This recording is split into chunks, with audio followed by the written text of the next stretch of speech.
হুজুর আসসালামু আলাইকুম, কেমন আছেন হুজুর? আমার নাম প্রিন্স ওপি মির্জা, আমার ডাক নাম রাকিব। হুজুর আমার বয়স 20 বছর হয়েছে, কিন্তু আমার পরিবারকে বিবাহের কথা বললে আমার পরিবার আমাকে বিয়ে দেয় না। আমার মাসিক আয় 20,000 টাকা, তাও টাকা কনে রাখবে? প্রিয় হুজুর, আপনার ওয়াজ এবং ঠিকানা টিভির ভিডিও আমার পরিবার দেখে। আপনার প্রবাসীদের গজল ও দেশটা কারো বাপের ভিটা নয় গজল দুইটা গাইবেন প্লিজ। হুজুর, আমাদের এলাকায় অনেক মা বোনেরা পর্দা যে বেপর্দা হয়ে চলে, তাদের নিয়ে কিছু বলবেন, ধন্যবাদ। যাক, মেলা কথা একসাথে মেরিতেছে। 1 নম্বর হলো তার বয়স 20 বছর, 2 নম্বর হলো ইনকাম হলো 20,000 টাকা, কিন্তু পরিবার বিয়ে দিচ্ছে না। তাহলে এই টাকা নিয়ে ও যে রূপসা সেতুতি বাদাম কিনে খাবে না? এই জন্যে পরিবারকে বলবো, যেহেতু নাম ঠিকানা দিয়ে দিয়েছে, নাম হলো প্রিন্স ওপি মির্জা, নাকি প্রিন্স ওপি মির্জা, ডাক নাম রাকিব। তো যে এই পরিবারের ভিডিও, আমার ভিডিও যদি পৌঁছায়, দয়া করে বিয়েতে আমার দাওয়াত দেন আর না দেন, ওর অন্তত বিয়ে দেন। আল্লাহ কবুল করুন, বলেন আমিন। এই জাতীয় যুবকদেরকে বিয়ে না দেওয়ার কারণেই তো অপরাধ বাড়ছে। বাচ্চাদেরকে, শিশুদেরকে ধর্ষণ, গণধর্ষণ কারা করতেছে? প্রবাসীদের বউ নিয়ে চলে যাচ্ছে, কারা যাচ্ছে? এই কিছুদিন আগে পত্রিকায় দেখলাম যে হবু জামাইকে নিয়ে শাশুড়ি ভেঙে গেছে। পত্রিকায় পড়েছেন না?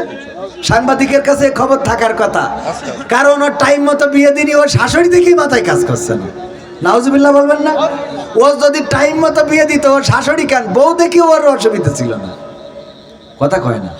এই জন্য টাইম মতো বিয়ে দিতে হবে, আল্লাহ কবুল করুন। 2 নম্বর হলো তার 20,000 টাকা ইনকাম, যদি বিয়ে না দেন ওর টাকা পয়সা তো নষ্ট করবে, মদ খাবে, মাদকের সাথে, গাঞ্জার সাথে সম্পৃক্ত হয়ে পড়বে। এই জন্য অতি দ্রুত বিয়ে দেওয়া দরকার। আর যে গান শুনতে চেয়েছেন, ইনশাআল্লাহ শুকরান, আল্লাহ কবুল করুন, বলেন আমিন। সব প্রশ্নের উত্তর দিয়েছি।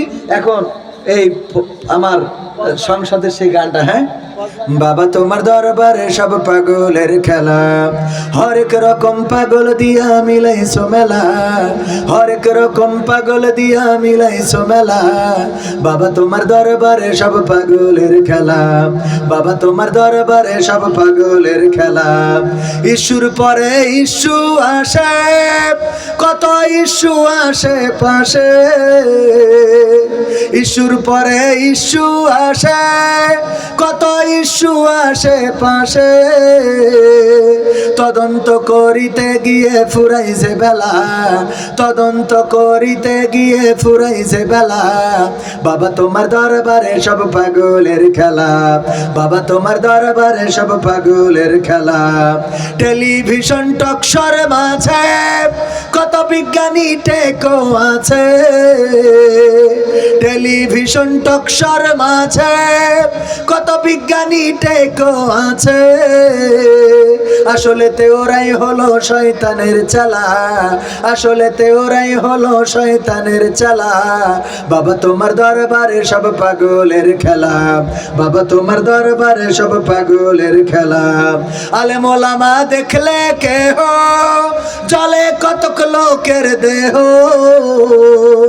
আলেম ওলামা দেখলে কেহ জলে কতক লোকের দেহ, বুঝবে ওরা বেলা যখন হবে অবেলা, বুঝবে ওরা বেলা যখন হবে অবেলা, বাবা তোমার দরবারে সব পাগলের খেলা, বাবা তোমার দরবারে সব পাগলের খেলা। নারী অধিকারের নামে কত নারী রাস্তায় নামে, নারী অধিকারের নামে কত নারী রাস্তায় নামে, দেহ দেখাই মানুষ গেরে খোলা মেলা, দেহ দেখাই মানুষ গেরে খোলা মেলা, বাবা তোমার দরবারে সব পাগলের খেলা, বাবা তোমার দরবারে সব পাগলের খেলা। টিকটকের ওই পাল্লাই পড়ে কত নারীর আগুন সংসারে,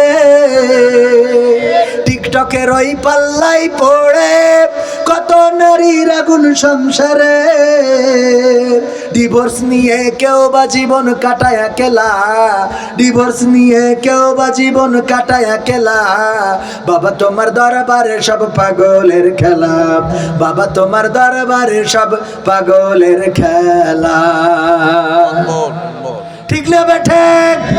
ওগো আমার ভাইয়েরা, এই গানের মধ্যে অনেক কথা জুড়ে দিয়েছি, তার মধ্যে অন্যতম নারীদের পর্দার কথা আছে না নাই? আমার মা বোনেরা যারা এসেছেন, দয়া করে পর্দা করে চলবেন। আল্লাহর নবী দায়ুস নারীর সুপারিশ করবেন না। পরকালের ময়দানে আল্লাহর নবীর কন্যা ফাতেমা রাদিয়াল্লাহু তাআলা আনহা, তিনি হবেন জান্নাতের মহিলাদের সরদারিনী। তিনিও একবার উহুদের ময়দানে ছুটে গিয়েছেন। আল্লাহর নবী আহত। আল্লাহর নবী বললেন, ওগো আমার কন্যা, উহুদের ময়দানে তুমি কেন এসেছো? আল্লাহর নবীর কন্যা বললেন, ওগো বাবা, চারিদিকে খবর ছড়িয়ে গিয়েছে আপনি শহীদ হয়েছেন।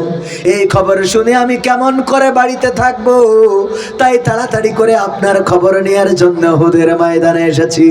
আল্লাহর নবী বললেন, ওগো ফাতেমা, তোমার বোরখা ছেঁড়া, তোমার গায়ের কাপড় ছেঁড়া, যেই ছেঁড়া দিয়ে তোমার গায়ের রং দেখা যায়।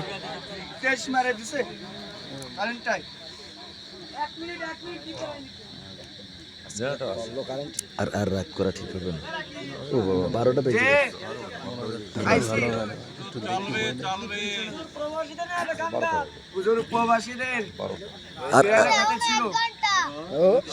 এখনো 1 ঘন্টা বাবা। সবাই একটু জিকির করেন, লা ইলাহা ইল্লাল্লাহ।